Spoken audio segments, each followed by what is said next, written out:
Настольный теннис, спорт и искусство. Несмотря на ограниченные возможности, многие удивляют своими талантами. Хамбор Манкиев едва видит на расстоянии сантиметра. Однако частичная потеря зрения не мешает ему заниматься любимым делом – писать картины. На этот раз художник делится своими навыками с младшими. Вот видите, вот это точка здесь тоже делаю. Да, и хвостик тоже. Вся палитра красок и кисточка. Что может быть интереснее? Тем более, если рядом настоящий профессионал. Хамбор Манкиев уверен, что изобразительное искусство – это лекарство от большинства болезней. Тем более, если недуг более психологический, как у этих воспитанников. Искусство, как ничто другое, способствует самовыражению личности.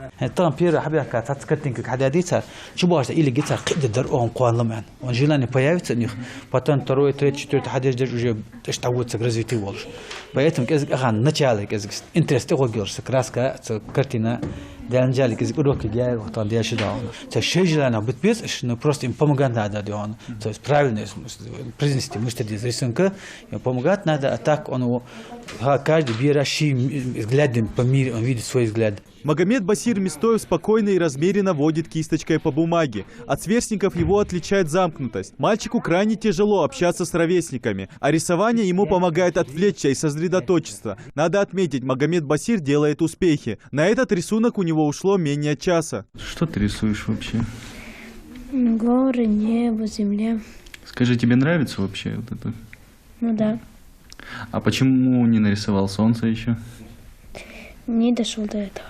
Приобщить к обществу, найти ребенку занятие, в котором он сможет раскрыть свой потенциал. Один из методов лечения детей с задержкой психоречевого развития. В клубе добрых людей маленьким гостям создали все условия для реабилитации и интеграции. Наша задача, чтобы люди с ограниченными возможностями, которые сидят дома, выходили в свет, им было куда пойти, им было с кем общаться, находили новых друзей, общались между собой.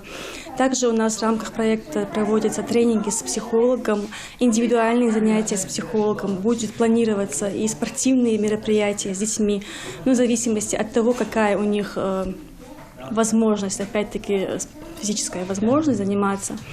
В нашем проекте есть дети с ДЦП, с онкологией, с задержкой психоречевого развития.